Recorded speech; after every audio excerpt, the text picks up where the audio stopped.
Parents trying to get the best education for their children sometimes have to think like students. They need clear, up-to-date information on schools, whether it's about spending, teaching practices, or services.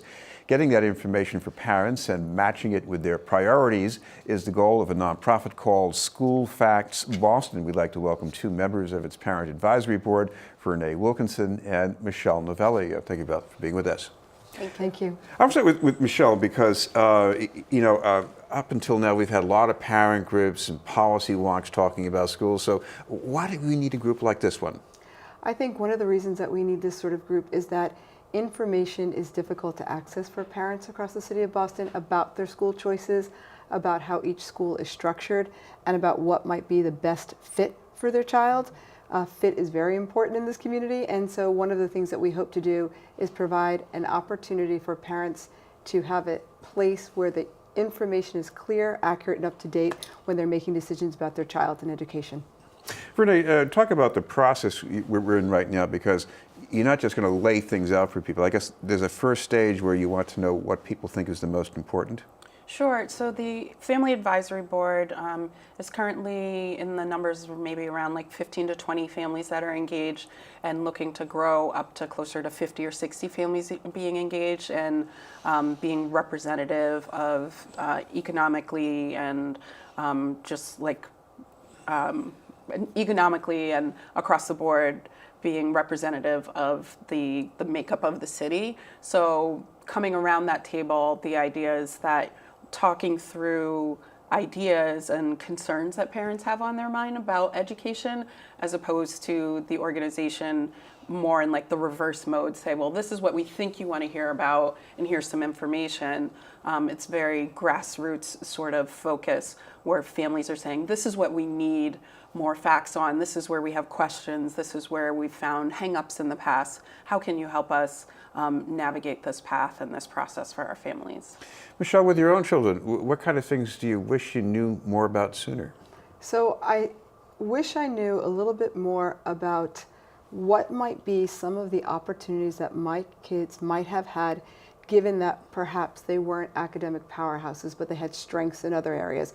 One of the things that's really difficult is to understand at an early age what path your child might take. And I think there's this idea in urban schools, for a whole bunch of reasons, that we have to have 100% graduate college attendance, and that's not every kid's path. So I wish there was more information about other opportunities that would help my kid in a holistic way.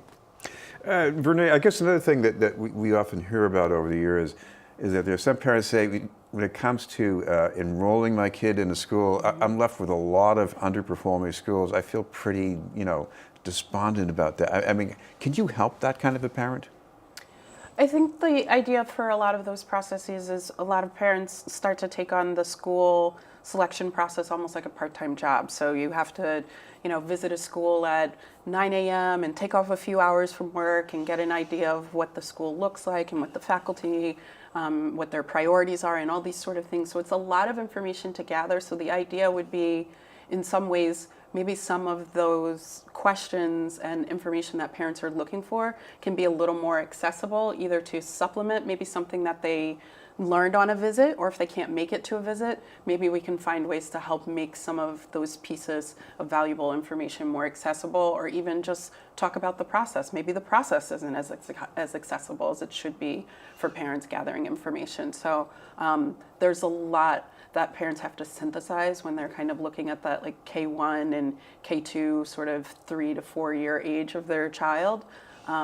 But hopefully we can just get more conversation and more support around that across the spectrum for families. This is BNN News, and we're talking with Vernee Wilkinson and Michelle Novelle from SchoolFacts Boston. Michelle, one area where I think people are going to want facts is when decisions are made about school funding, whether here in Boston alone or at the state level. How do you see a group like this possibly helping with that? I think one of the ways that we would be able to help is to actually put the numbers forward in very easy and accessible ways so that people would understand, how does that number correspond to what's actually in the school? Will there be a full-time nurse, or will there not be? Will there be social workers on staff, or are we contracting out for social workers and the mental health needs of our kids? Will we have a 0.5 librarian or a full-time librarian? I think when you see the numbers as a whole, sometimes it's difficult to understand how that actually translates to the services and resources your child will actually have available to them. And I think that we'll be able to help with that. Vernee, another thing that's interesting about this script is that this is not just about district public schools, this is also about charter schools, independent schools. Right. Why excited to be that inclusive? It needs to be that inclusive because we're one city. We're one city, and your neighbors next door to you might go to one school, and your neighbors across the street from you might go to another school. But the way that schooling is kind of broken out in the paths that many families take in Boston sends us in a lot of different directions, but we all have the same kind of core concerns and goals and desires for our families and for our children. So maybe if we can ideally find ways to synthesize the conversation, it can in some ways maybe begin to even the playing field so that more families are getting what they need from the education process, no matter where they choose to go. There should be an equity of resources and outcomes. Michelle, what about the potential for people looking into issues of school discipline? Because I've seen battles over numbers with that. Couldn't that be the case here too? Yeah, I mean, in terms of school discipline, I think that we see very uneven numbers about who is disciplined, how they're disciplined, what are the suspension numbers. And one of the things that I think it is very important to understand how a school is going to interact with a child who might present with challenging behaviors, and what are the resources and what's their philosophy. And my hope is that we too will be able to provide a clearinghouse for that kind of information, because kids have different learning styles and different challenges based on what they're experiencing, whether it's at home or the community or developmentally. And so I think that we'll be able to help people understand that as well, what to expect, what's okay and what's not okay. And finally, Vernee, if more parents want to get involved, is there some way they could follow up on that? So SchoolFactsBoston.org, as well as there's Facebook page. We're active on Instagram as well as Twitter. So we would love to hear from parents and help us build this conversation. Thank you both very much, Vernee you. Wilkinson Thank you for having us. and Michelle Novelle from SchoolFacts Boston. Still to come, black music in the classical tradition after this message.